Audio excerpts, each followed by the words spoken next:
So I decided to become an aircon tech for a while because this aircon's broken. I just bought this 6 months ago, and apparently the store who bought this voided our warranty because we installed it via third party.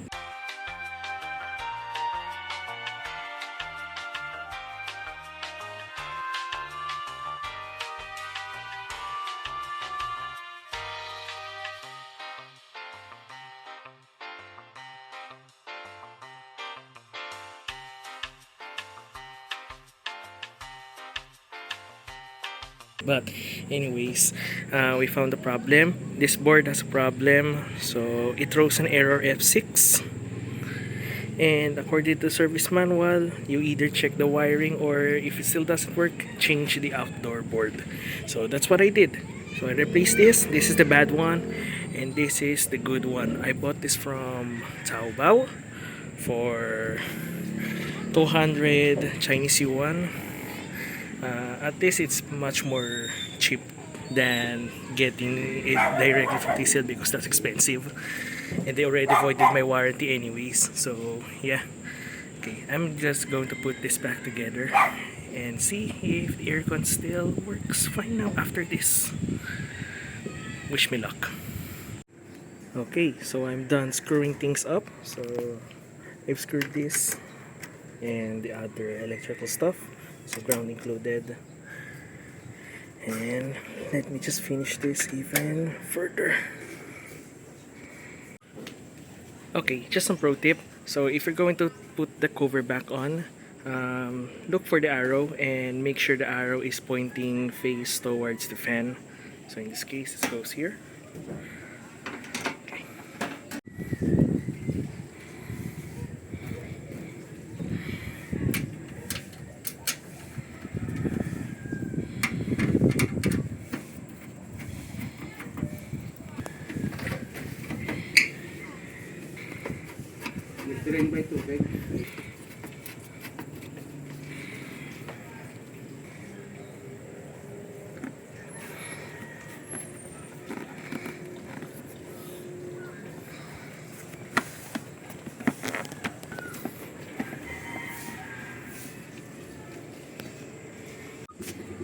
Okay, everything's now back on. So let's test this thing out. Turn on the breaker.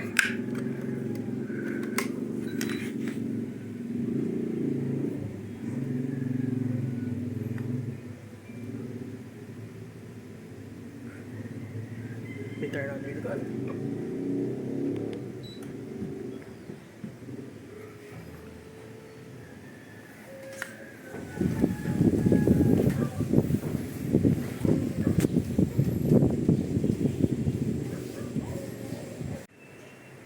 The unit's already on, but the outdoor isn't. I wonder why. Let's wait a few minutes. I think that's just a delay. Okay, hey! It's doing something.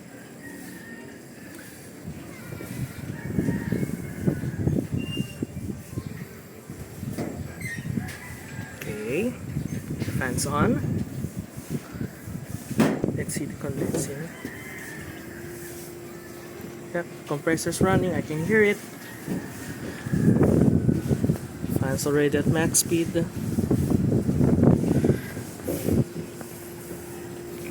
Okay, I can see. Okay, this is already called to the touch. Okay.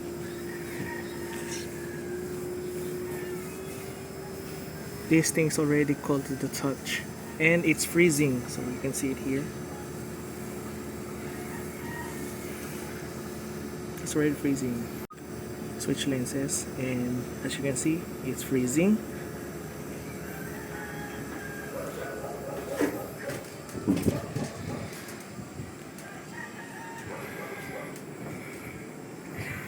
Okay, looks like it's not working, and the air is already hot.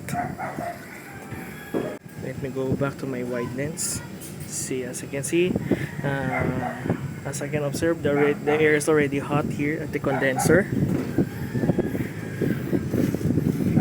It's already freezing here, so it looks like the indoor unit is already cool. It's already cold. Let's see.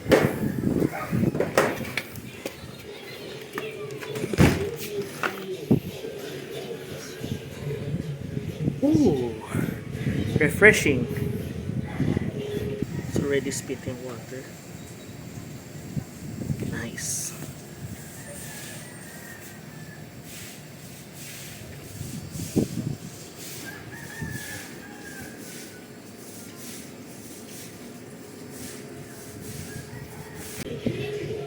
I call this a success. Mukhang lumamig na siya. Nice.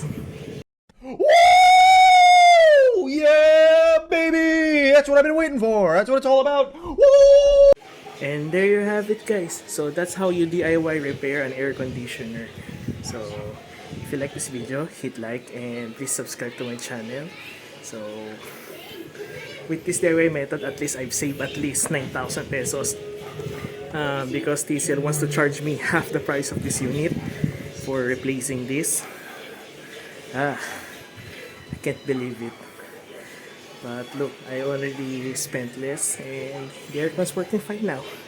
So I observed this and looks like it's even cooler than it was before, which is good. Okay, so that's all for now, folks. So thanks for watching and have a good day.